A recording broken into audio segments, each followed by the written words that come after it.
የተመሰገነ ይሁን። የቅዱስ ሚካኤል በረከት ረድኤት ጠብቆትና ጸጋ ክብር ከሁላችን ጋር ይሁን። እንኳን አደረሳችሁ። እዚህ የደረሳችሁ እግዚአብሔርን አመስግኑት። የተፈጠርንበት ዓላማ እግዚአብሔር ይመስገን ብለን ክብሩን እንድንወርስ ነውና ከዚህ ያላጎደለን አምላካችን የበደላችንንና የኃጢአታችንን መብዛት በፊቱም ያሳየነውን የምግባር ጉድለት ሳይመለከት ከማያልቅ ልግስናው ከማይጓደል ቸርነቱ እድሜ የሰጠን ርትዕት በሆነችው በቀደመች ፍኖት በአባቶቻችን እግር ስር ያስቀመጠን አማኑኤል ምስጢር ገልጦ የረቀቀውን አጉልቶ የራቀውን አቅርቦ ለወዳጆቹ የተሰወረውን መግለጥ ያውቅበታልና በዚህ የትምህርት ክፍል ውስጥ ጌታ መንፈስ ቅዱስ እንደሚገባን ሁላችንንም ያስተምረን። ማን ያስተምረን? መናፍስት ያመጡትን የጎርፉን ፈሳሽነት ጸጥ ያደረክልን ከጥፋት አድነ የሕይወት ወደብ የሆንከን የዘላለም ድነት መሸሻ ያለበት በባህር የተጨነቁትን የምታድን መድኃኔዓለም በዚህ ጉባኤ የተጨነቁ ልጆችን አረጋጋል። መድኃኔዓለም ሆይ በዚህ ጉባኤ መልስ አልባ የሆነ ጥያቄ ውስጥ ያሉ ለብቻቸው እየተነጋገሩ ጥያቄያቸውን ዘመድ ያልመለሰላቸው፣ ጥያቄያቸውን ወገን ያልመለሰላቸው፣ ጥያቄያቸውን ስልጣን ያልመለሰላቸው ልጆች አሉና ጌታ መንፈስ ቅዱስ ለእናንተ ለጥያቄያችሁ መልስ ይሆናችሁ። ታላቁ መልአክ ቅዱስ ሚካኤል በመንገዳችሁ የጠበቃችሁ እንቅፋቱን ያነሳላችሁ በእጆቹ ደግፎ ያነሳችሁ ለመቆማችሁ ብርታት ይሆናችሁ። ታላቁ መልአክ ቅዱስ ሚካኤል በጉባኤያችን አብሮን ይቆም። ጌታ መንፈስ ቅዱስ ከረዳን ካገዘን የአባቶችም ጸሎት ከረዳን በዚህ ዕለት የምንማማርበት የትምህርታችን ርዕስ የሚሆነው ሰናይ ለሰብ ወተአዛዚ ለሕዝብ ወውእቱ ርሁቀ መዓት ወብዛ ምሕረት ሚካኤል ውእቱ። የትምህርታችን መነሻ ሐሳብ አጠር አድርጋችሁ ርዕሱን እንድትይዙና እንድትረዱት ሰናይ ለሰብ ወተአዛዚ ለሕዝብ የሚለውን የትምህርታችን መነሻ ክፍል እናደርጋለን። ጌታ መንፈስ ቅዱስ አብሮን ይቆይ። እስቲ ቃሉን ከኔ ጋራ ሰናይ ለሰብ በሉ። ወተአዛዚ ለሕዝብ ለሰው መልካም። እስቲ ወንዶች ብቻ ይበሉ። እስቲ ዛሬ ቆይ እስቲ እናንተ ብቻ በሉ። ለሰው መልካም በሉ፣ ለሕዝብም ታዛዥ። አሁን እህቶቼ እናንተ ተራ ነው። ለሰው መልካም ለሕዝብም ታዛዥ። እስቲ ላስቸግራችሁ ሶስተኛ ጊዜ ሁላችንም በአንድነት እንጠራለን። ለሰው መልካም ለሕዝብም ታዛዥ። ማን ይመስላችኋል? እስቲ ሚካኤል በሉ። ወውእቱ ርሁቀ መዓት ወብዛ ምሕረት ሚካኤል ውእቱ። እሱም ከመዓት የራቀ ለምሕረት የሚላክ ታላቁ መልአክ መልአከ ምሕረት ቅዱስ ሚካኤል ነው ይላል። ሚካኤል ለሰው መልካም ነው። መልካም ሰዎችን በሰፈር ፈልጋችሁ ማግኘት ይከብዳችኋል። ደግ ደጉን ፈልጎ ማግኘት ይከብዳችኋል። የኔና የናንተ ጠባቂ መልካም የተባለው ደጉና የዋሁ መልአክ ሚካኤል ነው። አክብሩት ከፍ አድርጋችሁ። ሚካኤል ባለበት ጠላት ዲያብሎስ ከዙሪያችሁ ይሸሻል። ማን ባለበት አልኳችሁ? ሚካኤል ባለበት ጠላት ይሸሻል። ሚካኤል ባለበት ሊያዋርድ የተዘጋጀ ጠላት ይዋረዳል። አሁንም በሕይወታችሁ እየፈተናችሁ ያስቸገራችሁን ጥንት ጠላት ዲያብሎስን ይሄ መልአክ ያሳርፍላችሁ፣ ከሕይወታችሁ ከመንገዳችሁ ያርቅላችሁ። እንኳን ሚካኤልን ጠርታችሁ የሚካኤል ስዕሉ ካለበት ዲያብሎስ መቆም አይችልም። ለምን ካላችሁ ጥንቱንም ያዋረደልን ጥንት ጠላታችን ዲያብሎስን ያሳፈረልን ማን ስለሆነ? ሚካኤል ብላችሁ ጥሩ። ዛሬ በዚህ ጉባኤ ማን ስለሆነ? ኧረ በደንብ ጥሩት። ማን ስለሆነ? ወጥተህ እስክትገባ የሚጠብቅ ሚካኤል ነው። እልል ብላችሁ አመስግኑት እግዚአብሔርን። ሚካኤል እሱም የመጀመሪያ ይቅር የሚል ከመዓትም የራቀ ለምሕረት የሚላክ መልአክ ነው። በቅዳሴያችን ክፍል ላይ ተውቦ ምሕረት ለሚካኤል ወብስራት ለገብርኤል። ለሚካኤል ምሕረት ተሰጠው ይላል። እስቲ ምሕረት ተሰጠው በሉ። የእናንተን ጸሎት ወደ እግዚአብሔር ይዞ ይሄድና ልጆቼን ማርልኝ ብሎ በስላሴ ዙፋን ፊት ለፊት ስላንቺና ስላንተ ኃጢአት ስላንተ ለቅሶ አንተ ስላለህበት ሁኔታ ወደ እግዚአብሔር ጸሎትህን ይዞ ልጆቼ ተጨንቀዋልና ጭንቀታቸውን ፍታ፣ ልጆቼ እያለቀሱ ነውና እንባቸውን ጠረግ እያለ ስላሴን ስለናንተ የሚለምን ደግና የዋህ መልአክ ነው። ስለ ደግነቱ አክብሮት፣ ስለ የዋህነቱ አመስግኖት እና ቅዱስ ሚካኤል በጥንተ ተፈጥሮው ከኢዮር ኃይላት በተባሉ ነገደ መላእክት ላይ ተሹሞ ነበረ። ሳጥናኤል የተባለ መልአክ በካደ ጊዜ እግዚአብሔር ባወቀ፣ አንድም ሳጥናኤል በካደ እግዚአብሔር ፈጣሪ ዓለማት ሆኖ ሳለ እኔ ፈጠርኳችሁ ብሎ ዲያብሎስ እግዚአብሔር ላይ ባመፀና በካደ ጊዜ በትህትናው፣ እስቲ በትህትናው በሉኝ፣ ቀጥሎ በደግነቱ በሉኝ፣ በ99 ነገደ መላእክት ላይ አለቃ ሆኖ ተሾሟል። ትሁት ነው የናንተ አባት ሚካኤል በትህትናው። ይሄ ብቻ አይደለም፣ ቀጥሎ በደግነቱ ይላል። ደግ ነው ሚካኤል። እስቲ ደግ ነው በሉኝ፣ እስቲ በደንብ ደግ ነው ሚካኤል በሉኝ። እኔ ባለፈው ነግሬያቸዋለሁ፣ ሚካኤልን ስለምወድ እኔ አልደራደርም። ሚካኤል የማይል ሰው ካለ አስወጣለሁ ዛሬ። ሚካኤል አትሉ? ደግ ነው በሉ እስቲ። እስቲ ስለ ደግነቱ በደንብ አክብሩታ። በጣም የሚገርማችሁ ከፍጥረት ከእመቤታችን ከቅድስት ድንግል ማርያም ቀጥሎ እንደ ሚካኤል ያለ ደግ የለም። ከፍጥረት ከእመቤታችን ቀጥሎ እንደ ሚካኤል ያለ የዋህ የለም። ርሩ ነው። ልክ እንደ ሴት ልጅ የሚራራ መልአክ ነው። ይኸው ይገርማችኋል፣ ሊቁ አባ ጊዮርጊስ ዘጋስጫ ደግነቱን ሲመሰክርለት እንደዚህ አላት፣ የድንግል ማርያምን ደግነት። እስቲ ድንግል ማርያም ደግ ናት በሉኝ። ደግ አይደለች የኛ እናት? የኛ እመቤት ደግ አይደለች ወይ? ወላዲት አምላክ ደግ አይደለችም ወይ? ኧረ ያንቺ ናት፣ ደግ ናት። ድንግል ማርያም ደግ ናት። አው በጣም የሚገርማችሁ አባ ጊዮርጊስ ዘጋስጫ የሚያውቀው የድንግል ማርያም ደግነት ነው። ለምን ካላችሁ እመቤቴ ይላታል አባ ጊዮርጊስ ዘጋስጫ። እስቲ በሏት፣ እስቲ ድገሙና በሏት። ምስጋናሽ በስቶልኝ አምላክ እናት እንደ ምግብ በልቼው እንደ ውሃ ጠጥቼው ብለው ሊቃውንቱ ቅዱሳኑ እንደተመኙ አባ ጊዮርጊስ ዘጋስጫ እንደዚህ ይላል፣ ፍቅርሽን ይላታል። እስቲ በሏት፣ እስቲ ድገሙና በሉልኝ። እንደ ውቅያኖስ እንደ ባህር አብዥልኝ ይላታል። ድንግል ማርያም ፍቅሯን ታብዛላችሁ፣ ፍቅሯን ታብዛላችሁ። የአባ ጊዮርጊስ ዘጋስጫ እናት ድንግል ማርያም ፍቅሯን ታብዛላችሁ። ይገርማችኋል፣ ፍቅሯን ነው የለመናት። ፍቅርሽ ይብዛልኝ ወገኖቼ። የድንግል ማርያም ፍቅር የበዛለት ምስጋናዋን የሚያመሰግን ጣዕመ ውዳሴዋን ባንደበቱ ፍቅሯ በልቡ የተጻፈለት ሰው በሕይወቱ አንዳች ጉድለት አይገጥመውም። ምክንያቱም ደጓ እናት ድንግል ማርያም ለክፉ አሳልፋ አትሰጠውም። በዘርፋፋ ቀሚሷ ሽፍን ታደርገዋለች። ጠላት ሲመጣበት ድንግል ማርያም በጉያዋ ትሸሽጋለች። ዛሬም ጠላቶቻችሁ እንዳያገኟችሁ ድንግል ማርያም ተሸሽጋችሁ። ይገርማችኋል ወገኖቼ፣ አባ ጊዮርጊስ ዘጋስጫ የእመቤቴን ፍቅር ጠንቅቆ ያውቀዋል። ደግሞ ከመላእክት ሲመለከት እንደ ሚካኤል ያለ የዋህ እንደ ሚካኤል ያለ ደግ አላየምና እንደዚህ አላት፣ ወሚካኤል ከማኪ ርሩ አላት። ሚካኤል እንዳንቺ አዛኝ ነው አላት። ደስ ይበላችሁ፣ እንደ ድንግል ማርያም ያለ አዛኝ ነው ሚካኤል። ከፍጥረት ቀጥሎ በማማለድ ከማቀጥሎ በማርያም ከፍጥረት ቀጥሎ በሉኝ፣ ከመላእክት ቀጥሎ በቃ ከፍጥረት አሁን መትሕተ ፈጣሪ መልዕልተ ፍጡራ የምንላት ከፈጣሪ በታች ከፍጡራን በላይ ማናት? እመቤታችን ድንግል ማርያም ናት። ከእመቤታችን ቀጥሎ ካሉ ፍጥረት ግን ሚካኤል የዋህ ነው፣ ሚካኤል ደግ ነው፣ ሚካኤል አዛኝ ነው። አያችሁ እና ከፍጥረት መካከል ከእመቤታችን ቀጥሎ እንደ ሚካኤል ያለ ርሩ የለም። ወሚካኤል ከማኪ ርሩ ያላት ለዚህ ነው። በምልጃው በረዳትነቱ የታወቀ መልአክ ነው። አሁንም ሚካኤል በምልጃውና በረዳትነቱ ይድረስላችሁ።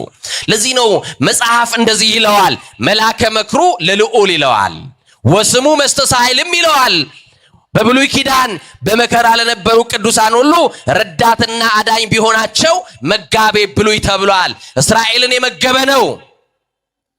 የእስራኤል መጋቤ የሆነ ሚካኤል መጋቤ ብሉይ ተብሏል። በኦሪት ዘፍጥረት ምዕራፍ 48 ቁጥር 16 ላይ ያዕቆብ ዮሴፍን በባረከበት አንቀጽ ላይ እንደዚህ ብሎ ይገልጠዋል። ይህንን መልአክ ከክፉ ነገር ሁሉ ያዳነኝ መልአክ ይለዋል። እናንተም ዛሬ በሉ ከክፉ በሉ ነገር ሁሉ ያዳነኝ መልአክ። አሁንም ከክፉ ነገር ይሄ መልአክ ያድናችሁ። እስከ ዛሬ ክፉ ነገር እንዳያገኛችሁ የጠበቃችሁ ነገም በመንገዳችሁ የሚቀመጠውን እንቅፋት ሚካኤል ያነሳላችሁ። ደስ የሚለው ይሄ መልአክ ከመቤታችን ጋር ልዩ ፍቅር አለው። ከእናቷ ማኅፀን ጀምሮ አብሯት የነበረ ይጠብቃት የነበረ ያጽናናት የነበረ ያገለግላት የነበረ መልአክ ነው ቅዱስ ሚካኤል። ሚካኤል ለእመቤታችን ለቅድስት ድንግል ማርያም ብቻ አይደለም። ብዙ ለምናውቃቸው ኢትዮጵያውያን ቅዱሳን በተለይ ለእነ አቡነ ተክለ ሃይማኖት ኢትዮጵያዊ ጻድቅ ብፁዕ ወቅዱስ ብርሃነ ዓለም አቡነ ተክለ ሃይማኖት ወንጌል እየሰበኩ በኢትዮጵያ ምድር ላይ ያለውን ዓለማመን ጨለማ ነው፣ ጣዖት ጨለማ ነው፣ ዘረኝነት ጨለማ ነው፣ ጎሰኝነት ጨለማ ነው፣ ጎጠኝነት ጨለማ ነው፣ መንደርተኝነት ጨለማ ነው። ይሄ ሁሉ ጨለማ በኢትዮጵያ ያለውን ጨለማ ለማራቅ የእግዚአብሔርን ቅዱስ ወንጌል እየሰበኩ የማያምኑ ሰዎች በክፋት ቢነሱበት ተክለ ሃይማኖትን በንብ ቀፎ አድርገው ወደ ገደል ቢጨምሩት ተክልዬን ከገደል ውስጥ ቀድሞ ከንብ ቀፎ ውስጥ ያወጣው መልአክ ሚካኤል ነው። የተክልዬም አባት ነው። የተክለ ሃይማኖትም ረዳት ነው ሚካኤል። ያንቺ አባት ጠላት በየትኛውም አቅጣጫ መጥቶ ቴክኒክና ታክቲክ በሚባል በየትኛውም መንገድ ቢመጣባችሁ የሚታደግ መልአክ ሚካኤል ይባላል። እግዚአብሔር ከሁላችን ጋር ይሁን። በጣም የሚገርማችሁ ይሄ መልአክ ቅድም በመነሻው ላይ እንደነገርኳችሁ ሰናይ ለሰብ ወታዛዚ ለሕዝብ ወውእቱ ርሁቀ መዓት ወብዛ ምሕረት ሚካኤል ወቶ ለሰው መልካም ለሕዝብም ታዛዥ ነው ብያችኋለሁ። ታዛዥነቱን እናያለን። በብሉይ ኪዳን ኢያሱ መስፍኑ ኢያሱን የረዳ መልአክ ነው። መስፍኑ ኢያሱን ያገዘ መልአክ ነው። ማን? አረ ሚካኤል በሉ። ዛሬ መልሰን እንዳንጣላ ባካችሁ ሚካኤል በሉ። ኢያሱን ረድቶታል በሉ። እኔንም ይረዳኛል በሉ። ሕዝበ እስራኤልን የመራ ሊቀ ነቢያት ሙሴ ሲያርፍ እግዚአብሔር እስራኤልን እንዲጠብቅ ከሙሴ ቀጥሎ ለእስራኤል መስፍኑ ኢያሱን አስነስቶላቸው ነበረ። በጣም የሚገርም ነው። እግዚአብሔር ለኢያሱ ሲነግረው ኢያሱ ይሄንን ሕዝብ ለመምራት እንደ ሙሴ ብቃት የለኝም ብሎ ባለ ሰዓት እንዲህ ብሎ እግዚአብሔር ነገረው፣ ከሙሴ ጋር እንደሆንኩ ካንተም ጋር ሆናለሁ አለ። ከሙሴ ጋር የነበረው እግዚአብሔር ካንቺ ጋር ነው። ደስ ይበልሽ። ከሙሴ ጋር የነበረው እግዚአብሔር ከኢያሱ ጋር እንደሆነ ካንተም ጋር ነው። እግዚአብሔር ከኛ ጋር ነው በሉ። እግዚአብሔር ከናንተ ጋር ከሆነ ጠላት ያስፈራችኋል ወይ? እግዚአብሔር ከናንተ ጋር ከሆነ ማጣት ያስፈራችኋል ወይ? እግዚአብሔር ከናንተ ጋር ከሆነ ጨለማ ያስፈራችኋል ወይ? የትኛውም ድቅድቅ ጨለማ እግዚአብሔር ከኛ ጋር ከሆነ እናልፈዋለን። እስቲ እናልፈዋለን በሉ። ምን እንለዋለን? የሚያሳልፍልን ማ ስለሆነ እና የሚገርማችሁ ከሙሴ ጋር እንደሆንኩ ካንተም ጋር እሆናለሁ፣ አልተውህም አልጥልህም አለው። ክብር ለስሙ ይሁን። የማይተው አባት የማይጥል ጌታ ነው እግዚአብሔር። ስለዚህ በዛ ሰዓት ጌልጌላ በተባለ ስፍራ ኢያሱ ቆሞ እያለ የተመዘዘ ሰይፍ ያዘ። ምን አይነት ሰይፍ ያዘ? ንገሩኝ እንጂ ምን አይነት ሰይፍ ያዘ? የተመዘዘ ሰይፍ በእጁ የያዘ መልኩ የልዑላንን መልክ የሚመስል ማንን የሚመስል? ማንን የሚመስል? የልዑላንን መልክ የሚመስል ባጠገቡ ቆሞ ሲመለከት ኢያሱ ፈራና እንደዚህ አለ፣ አንተ ከኛ ወገን ነህ ወይንስ ከጠላት ወገን ነህ ብሎ ጠየቀው ይላል። ከማን ወገን አለው? ንገሩኝ እንጂ። ይሄ ማለት ቅዱሳን አባቶቻችን መንፈስን ይመረምራሉ ማለት ነው። ምን ይመረምራሉ? እመቤታችን ቅድስት ድንግል ማርያም ገብርኤል ሊያበስራት ትጸንሲ ሲላት ምንድነው ያላት? ቀዳማዊት ሔዋንን በከንቱ ውዳሴ ከምትኖርበት ገነት በቁልምጫ ቃል ንግሥተ ሰማይ ወምድር ብሎ አታሎ ያስወጣት እኔንም ከቤተ መንግስት እንዲህ ባለ በሽንገላ ቃል ላይ ያስወጣኝ ይሆናል ብላ እውነተኛ መልአክ ከሆነ ቤተ መቅደስ ሄጄ ሰማዋለሁ ብላ ማይልት ቀዳ ትጸንስ ቢላት ያ መልአክ እውነተኛ መልአክ ስለነበረ ቤተ መቅደስ ውስጥ አገኛት። ይሄ መልአክ ዛሬ ያገኛችሁ እና መንፈስን ሁሉ ይመረምራሉና ምን አደረገ? ኢያሱ ከኛ ወገን ነው ወይስ ከጠላት ወገን ነው አለው። ቅዱሳን መላእክት እንዳሉ ደግሞ ምን አይነት መላእክት አሉ ንገሩኝ እንጂ። አቤት ርኩሳን መናፍስት ደግሞ አሉ። ስለዚህ ይሄንን ሁሉ ይመረምራሉና ከማን ወገን ነው ብሎ ጠየቀው ኢያሱ። እንዲህ አለው እኔ አለው። እስቲ በሉ በእግዚአብሔር ፊት የምቆም የሰራዊቱ አለቃ ነኝ አለው። የማን አለቃ? በማፊት የሚቆም በማፊት የሚቆም ታዲያ የመላእክት የሰራዊት አለቃ የሆነው ስሙ ማን ይባላል? ክብር ለስሙ ይሆን። ሥርዓትን ላስተምር መጥቻለሁ። ከእግዚአብሔር የታዘዝኩኝ ላንተን ላገለግል ልረዳከ የተላኩ መልአክ እኔ ነኝ። የቆምክባት ቦታ የተቀደሰች ናትና ጫማህን አውጣ ብሎ መልአኩ ሥርዓት አስተምሮት ሄዷል። ይሄ ብቻ አይደለም። በዚህ በድርሳን በቅዱስ ሚካኤል ድርሳን ላይ ሁለት ባልና ሚስቶችን እንደረዳቸው ይሄ ታሪክ በተለይም በትዳር ውስጥ ላላችሁ ይሄ መልአክ እንዴት ትዳራችሁ ውስጥ ያለውን ጨለማ እንደሚያርቅ በትዳራችሁ ውስጥ ያለውን መከራና ፈተናው እንዴት እንደሚያርቅላችሁ ደግሞ እንዴት እንደሚያግዛችሁ ትማሩበታላችሁ። ዱራታውስና ቴዎብስታ የሚባሉ ባልና ሚስቶች ነበሩ። እግዚአብሔርን ይፈራሉ። በስጋው ደሙ ታትመው የሚኖሩ ሁለት ባልና ሚስቶች ናቸው። ማንና ማን? ዱራታውስና በጣም ይገርማቸዋል። ስጋው ደሙን ይቀበላሉ። አብረው ወደ ቤተ ክርስቲያን መጥተው ስጋው ደሙን ይቀበላሉ። በንስሐ ሕይወት ይመላለሳሉ። ይሄ ብቻ አይደለም። ድርሳኑ ላይ የተመዘገበው በመድኃኔ ዓለም ስም ይዘክራሉ። ወር በገባ በ27 መድኃኔ ዓለምን የሚዘክር ሰው ያለው ክብር አይጸጋው እናቴ አይ ያለው ክብር የዓለሙን መድን የተሰቀለበትን ቀን አስታውሶ ድርሳነ ማያዊውን መልኩን እየደገመ ቀራንዮን እያሰበ ለኔ ብለ ደማ ለኔ ብለ ቆሰልክ እያለ የሚያለቅስ ሰው ያለው ክብር የተለየ ነው። ማንን የሚዘክር አልኳችሁ? ማንን አልኳችሁ? መድኃኔ ዓለምን። በሁለተኛ ደረጃ ደግሞ መድኃኔ ዓለምን ብቻ ሳይሆን ወር በገባ በ21 ደግሞ የኢየሱስን እናት ድንግል ማርያምን ይዘክራሉ። አዛኝቷንስ የያዘ ቀላል ክብር አለው እናቴ። መብርሃንን የያዘ ሰው ደግሞ ምን ይጎልበትና እና እመቤታችንንም ብቻ ዘክረው አይደለም የሚተውት። ወር በገባ በ12 ታላቁ መልአክ ቅዱስ ሚካኤልን ሰናይ ለሰው ታዛዥ ለሕዝብ የተባለውን ለሰው መልካም ለሕዝብም ታዛዥ የተባለውን መልአኩ ቅዱስ ሚካኤልን ይዘክራሉ። ማንን ይዘክራሉ? አቤት አቤት ሚካኤልን ይዘክራሉ። እንዲህ አይነት መልጎ ነገር እያደረጉ ሀብትና ንብረታቸው ሁሉ ከቤታቸው አለቀ። ይሄው ሰማችሁኝ ነው አይደለ? ይሄው አንቺ ያሹ መድኃኔ ዓለምን ረዳሽ የሚልሽ ጠላት፣ ይሄው አንቺ ያገለገልሻት ድንግል ማርያም ምን አደረገችልሽ?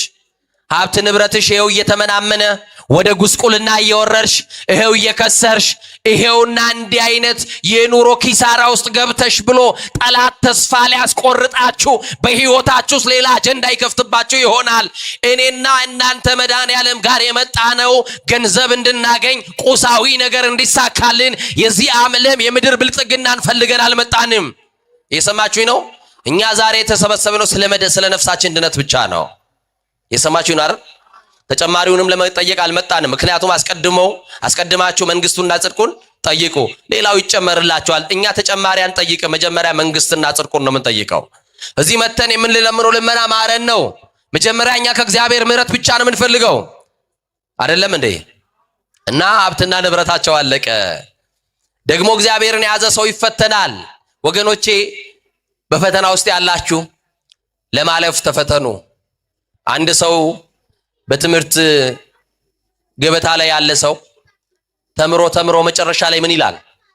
ንገሩኝ እንጂ አልተማራችሁም እንዴ? ምን ይላል? ይመረቃል ሳይሆን ይፈተናል አይደል? ተፈትኖ ምን ሲል ነው የሚመረቀው? ንገሩኝ እንጂ አሁን አንድ ሰው ወድቃለሁ ብሎ ይፈተናል ወይንስ ለማለፍ ነው የሚፈተነው? ስለዚህ ፈተናዎቻችሁ ሁሉ መውጫ ያላቸው ፈተናዎች ናቸው። መውጫ የሌለው ፈተና የለውም እግዚአብሔር። እንድትወድቁ አይፈተናችሁም እግዚአብሔር። ትፈተኑ ዘንድ የማይፈቅድ እግዚአብሔር ይላል መጽሐፍ። ከፈተናው ጋር መውጫውን ይሰጣችኋል ይላል። መድኃኔዓለም መውጫ ያብጀላችሁ። ዙሪያው ገደል ሆኖባችሁ ተጨንቃችሁ ያላችሁ ሰዎች እግዚአብሔር መውጫውን ያሳያችሁ። ሌላው ይሄ ታላቅ መልአክ በዚህ በላዕላይ ግብጽ፣ ብዙዎቻችሁ ለዚህ ታሪክ እንግዳ አትሆኑም። መጽሐፍ የምታነቡ ቅዱሳን መጽሐፍትን የምታነቡ የእኚህን አባት ታሪክ ሁላችሁም ታውቃላችሁ። አባ አጋቶን የተባለ 15 ዓመት ድንጋይ ጎርሶ የጸለየ አንድ አባት አለ። በረከቱ ይደርብን። ስንት ዓመት አልኩኝ? ምን ጎርሶ አልኩኝ? ድንጋይ ጎርሶ የጸለየ፣ በአንደበቱ ክፉ ላለመናገር ጥርሱ እስከሚረግፍ ድረስ በድንጋይ ጎርስና ጸሎት ያደርጋል፣ ይጸልያል። በጣም የሚገርም ነው። እና ለ15 ዓመት ልበ አምላክ ቅዱስ ዳዊት ሲናገር ስለ ዝምታ ወአርመምኩ ለሰናይ፣ ለበጎ እንኳንም ዝም አልኩ ይላል። ለበጎ በሉ እስቲ፣ እንኳንም ዝም አልኩ። ሰዎች ክፉ ቃል ሲናገሯችሁ አንዳንድ ቀን ችላችሁ ሄዳችኋል? እንባችሁ እየመጣ መልስ ላለመመለስ መድኃኔዓለም ትዕግስቱን ስጠን እያላችሁ፣ ወይ እመቤቴ አስታክሽኝ፣ እረ ታላቁ ሰማዕት እያላችሁ ቅዱስ ሚካኤል ብላችሁ ለምናችሁ ያችን ቀን አሳልፋችሁ የሰደባችሁ ሰው ተጸጽቶ እናንተ ጋር መጥቶ ይቅርታ ሲጠይቃችሁ እናንተ ምን ትላላችሁ? ለበጎ እንኳንም ዝም አልኩ ትላላችሁ። ዝምታ ኃይል አለው የለም? አባቶቻችን በዝምታ ዲያብሎስን ጥለውበታል። ጥንት ጠላት ዲያብሎስን ያሳፈሩበት ትልቁ ኃይል ከጸሎት በላይ ዝምታ። የሰማችሁ ነው? ምን አልኩኝ? ዝምታና በዝምታቸው የሚታወቁ አባት ናቸው። እና ይገርማችኋል፣ እኛ አባት 1 ወር ሙሉ በባዕታቸው ይቀመጡና ከጸሎት የተረፋቸውን ሰዓት ሰሌን ይሰራሉ። ምን ይሰራሉ?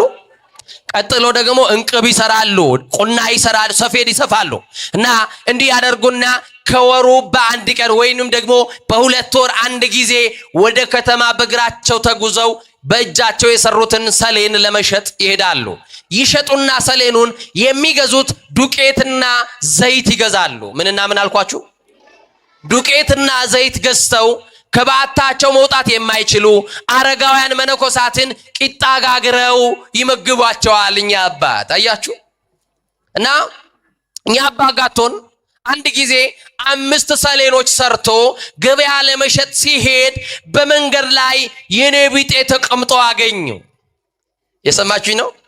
እንወደዋለን ብላችሁኛል ይሄን መልአክ አይደል?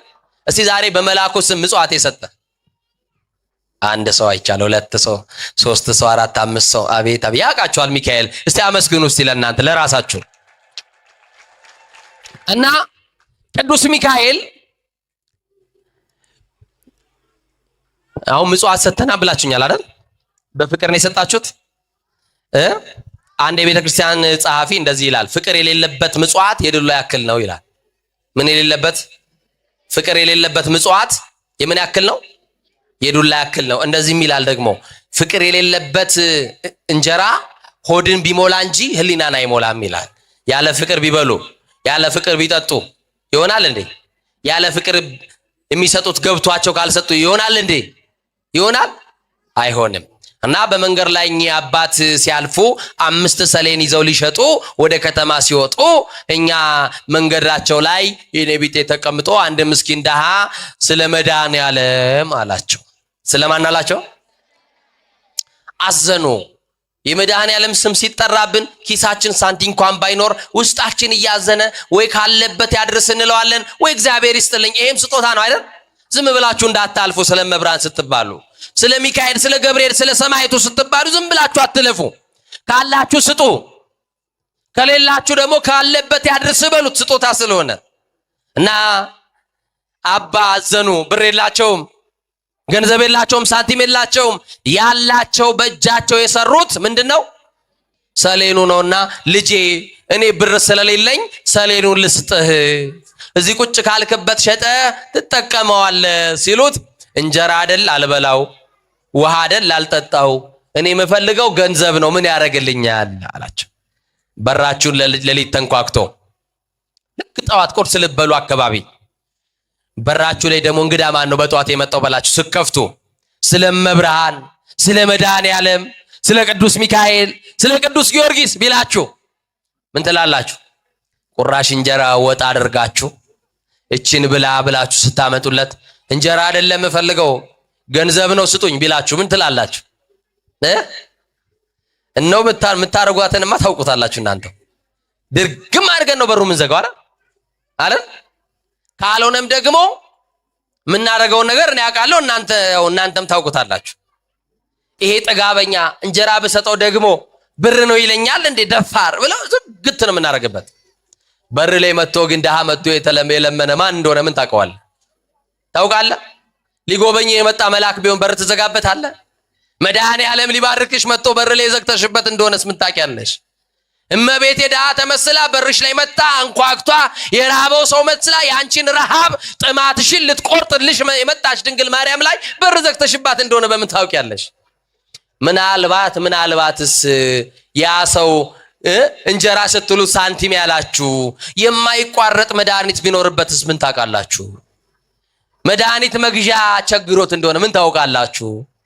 ሰው ልብስ ለብሶ ሲታይ የቸገረው አይመስለንም። የቸገረውንም ያውቀው ባለቤቱ ነው አይደለም እንዴ? ከኔ ጋር ናችሁ ወይ? የቸገረው የሚያውቀው ማን ነው? ባለቤቱና እግዚአብሔር ነው። እና የሚገርመው ይሄንን 5 ሰሌን ልስጥክ ምን በል 5ቱን ሰሌን ልስጥ እንጀራ አይደል አልበላው እና እሺ ምን ላደርግልህ የኔ ልጅ? የት ነው የሚሄዱት እርሶ? ገበያ። ምን ሊያደርጉ? ሊሸጡት። እንግዲያውስ ከሸጡት በኋላ ብሩን ይስጡኝ አላቸው።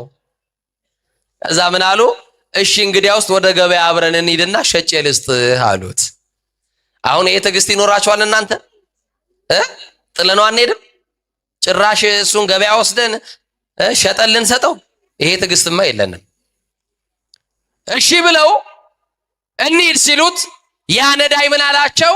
እኔ እኮ ቆሜ መሄድ አልችልም አላቸው። ሰውነቴ ሁሉ በቁስል አልቋል፣ ልብስ ሸፍኖልኝ ነው አለ። ልብስ የሸፈነው ማን ያውቃል? በማርያም ነገሩኝ ማን ያውቃል? ደነገጡ። አባ አዘኑና የኔ ልጅ እንዴት አድርጌ ልውሰድ ታዲያ ሰውነት ቁስል ከሆነ ሲሉት እንደ ሕፃን በጀርባ ይዘሉኝ አላቸው። አሁን ቁስል ያለበትን ሰው በጀርባ እናዝለዋለን? አይደለም በጀርባ ማዘል ይቅርና ቁስል እንዳነበትማ ከነገረን እጁን እንኳን አንጨብጠው። እውነት አሰጥ ግላቭ አድርገን ሁሉ ምን ጸየፍ ይመስለኛል። እና እንግዲያውስ በጀርባ ልዘላሉና ፎጣቸውን አወረዱና ሕፃን እንደሚታዘለው በጀርባ ነዳዩን አዘሉት። ወዴት ወሰዱት? እኛን ነዳይና 5ቱን ሰሌን ወስደው ገበያ ሰሌን ከሚሸጥበት ቁጭ አሉ። ያንንም ነዳይ አወረዱና አስቀመጡት። ከ5ቱ አንዱ ተሸጠ። ስንት ቀራቸው? ልክ አንዱ ሲሸጥ ገንዘብ እንዳላቸው ሲያውቅ ምን አላቸው? ስለ መድኃኔዓለም አላቸው። ይሄው ስለ መድኃኔዓለም ብለው የአንዱን ሙሉ ዋጋ ሰጡት። አይበቃውም እንዴ?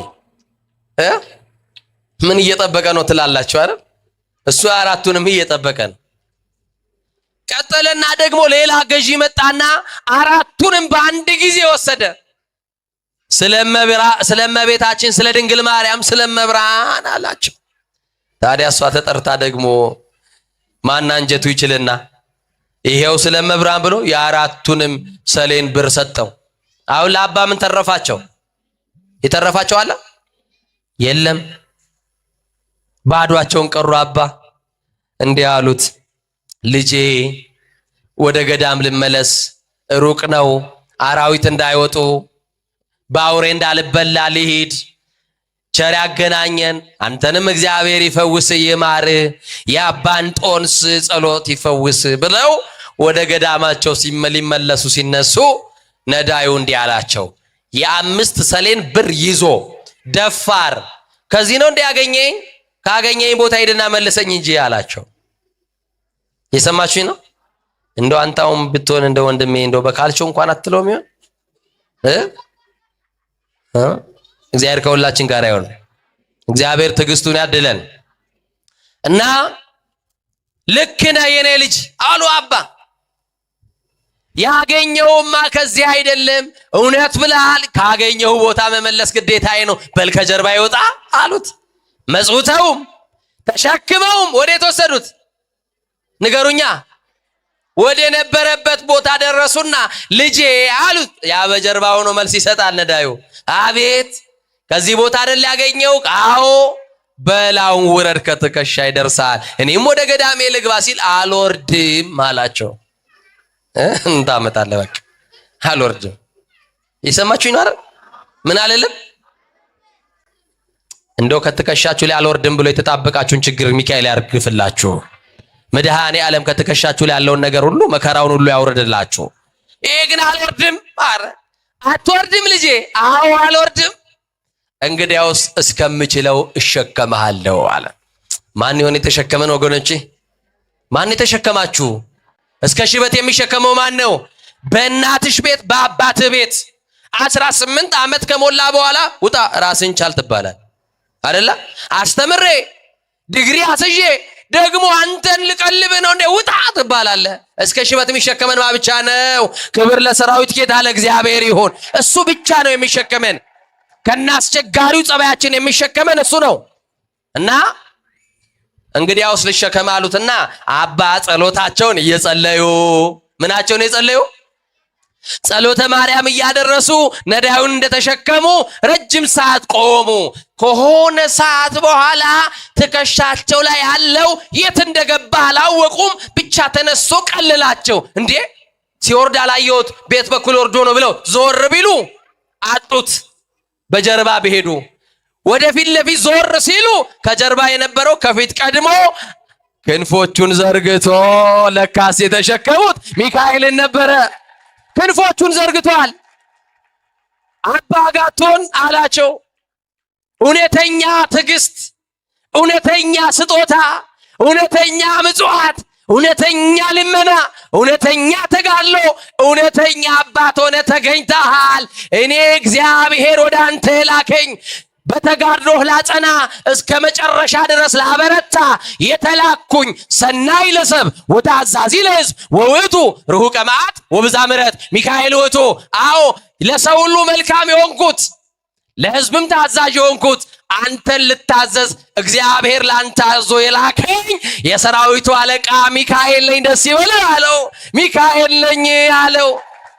ምጽዋቱን ቢከለክለው ሚካኤልን ያጣው ነበረ። አላዝልም አልሸከምም ቢለው ቁስል አለብህ ብሎ ቢንቀው ማንን ሊያጣው ነበረ? ማንን ሊያጣው ነበረ? የአባ ቢሾይም ታሪክ ይሄ ነው። አባ ቢሾይ ከ1000 መነኮሳት መካከል ክርስቶስ ይገለጥላቸው ነበረ። መድኃኔዓለም ይገለጥላችሁ። ማን ይገለጥላቸው ነበረ? ክርስቶስ ይገለጣል። ሲገለጥላቸው የተወጋው ጎኑን ችንካሩን እያሳየ ይገለጥላቸዋል። አንድ ቀን አባ እንዲህ አሉ። ለመነኮሳቱ ተሰብስበው ያሉ ለኔ እኮ ክርስቶስ ይገለጥልኛል አላቸው። ማን ይገለጥልኛል? ላንተ እንዴት ይገለጥልሃል? እኛ 40 ዓመት 50 ዓመት ባት ዘግተን ባጽኖ ባትኖረን ትላንት የመጣው አንተ እንዴት ይገለጥልሃል ይሉታል። ግን እሱ ምን ይላል? አይ ይገለጥልኛል። ሁል ጊዜ ወደ ባቴ ስገባ ችንካሩን ያሳየኛል፣ የተወጋው ጎኑን ያሳየኛል። ሰላም ላንተ ይሁን ብሎ አረጋግቶኝ ሰላሙን አሳድሮብኝ ይሄዳል መድኃኔዓለም እያለ ይነግራቸዋል። አንድ ቀን እንዲህ አሉ። እየሰማችሁኝ ነው? መነኮሳቱ ተሰበሰቡና አባን እንዲህ ብለው ነገሩት። መድኃኔዓለም ሲገለጥልህ አሉ። እስቲ በሉ ማታ ላይ ባት ውስጥ መድኃኔዓለም ሲመጣ ወደ አንተ እንዲህ ብለህ ንገርልን፣ ለወንድሞቼም ተገለጥላቸው ብለህ ለምንልን አሉ። ለማን? ለወንድሞቼም ሊያውክ ይፈልጋሉ፣ ይናፍቁሃል። ዓለምን የጠሉት ከዓለም የወጡት የመነኑት ስለ ፍቅር ነውና ሊያውክ ስለሚፈልጉ ለወንድሞቼ ምን በልላቸው? ምን በልላቸው? ተገለጥላቸው ብለህ ንገርልን አሉት። አባ ቢሾይ በአርቱ ላይ ተንበርክኮ እየጸለየ ያለ በተለመደው ሰዓት ማን መጣ? ማን መጣ? መድኃኔዓለም መጣ። ከዛ እንዲህ አለው፣ ሰላም ላንተ ይሁን ሲለው መድኃኔዓለም የኔ ጌታ ያለ ዛሬም ጥያቄ ጠይቄ ካላቅም ወንድሞቼ አንተ እንደምትገለጥልኝ ብነግራቸው መልእክት ልከውኛል፣ እባክህ ለወንድሞቼም ተገለጥላቸው አለ። ለማን? ለወንድሞቼም ተገለጥላቸው አለ። እንግዲያውስ ነገ በ6 ሰዓት በስንት ሰዓት? ነገ በ6 ሰዓት እስቲ በሉ። የእናንተን ነገር መድኃኒዓለም በ6 ሰዓት ነገ ይገለጥላችኋ። ነገ የሚስተካከል ነገር ይኖራል። ማን የሚያስተካክለው? ነገ የሚፈታ ነገር ይኖራል። ማን የሚፈታው? ነገ በ6 ሰዓት በተራራው ላይ ማንም መነኮስ እንዳይቀር በ6 ሰዓት ኑ እገለጥላችኋለሁ ብለህ ንገራቸው አለው። አባ ደስ ብሎት ላደረ ልክ ሲነጋ መነኮሳቱ ተሰብስበው እያለ ክርስቶስን እኮ ነገርኩላችሁ። ምን አለ? ነገ በ6 ሰዓት በተራራው ላይ እገለጥላችኋለሁ ብሏል ክርስቶስ። እውነትህን ነው? አዎ። ታዲያ 6 ሰዓት ካለንማ አርፍደን ረፍዶብን ሰዓት አሳልፈን እንዳናጣው እያሉ ከሰሙበት ሰዓት ጀምሮ ተራራው ላይ መውጣት ጀመሩ። ማንን ለማየት? ማንን ለማየት? በቃ ጉልበት ያለው ቀድሞ ተራራው ላይ ሄደ። አቅማቸው የደከመ 60 ዓመት 50 ዓመት በገዳሙ የጸለዩ አረጋውያን አባቶች ደግሞ ምርኩዛቸውን ይዘው ቀስ እያሉ የኔ ጌታ ዛሬ ሳላይህ እንዳታመልጠኝ እያሉ ማንን ለማየት? እግዚአብሔርን ለማየት ወደ ተራራው መውጣት ሲጀምሩ አንድ አረጋዊ መነኩሴ መውጣት አቅቶት አቅሙ ደክሞ ወገቡ ጎብጦ ከእርጅና ብዛት የደከመ መነኩሴ በር ላይ ተቀምጧል። ተራራው መውጣት አልቻለም። አቅም አንሶ ልጆቼ የምትሮጡት ወዴት ነው? መድኃኒዓለምን ልናይ። እናንተ የምታዩትን መድኃኒዓለም ላይ እፈልጋለሁ፣ ግን አቅም አጣውኝ። እባካችሁ እጄን ይዛችሁ ደግፋችሁ ተራራው ላይ አውጡኝ።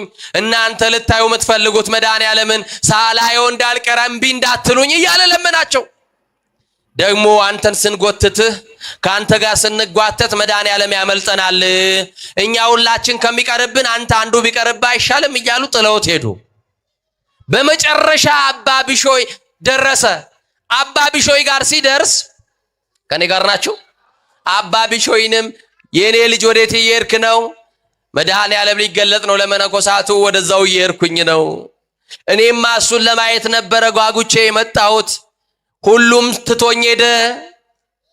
መድኃኒዓለምን ለማየት አቅም ያለው ቀድሞኝ ወጣ። እኔ ደግሞ አቅሜ ደክሞ ይሄው ተራራው ስር እያለቀስኩ ነኝ። እባክህን ሳላየው እንዳልቀር እጄን ይዘ ደግፈ ተራራውን አውጣኝ ብሎ ለመነው። አባ ቢሾይ እሺ ና ከጀርባዬ ውጣ አለ። የሰማችኝ ነው?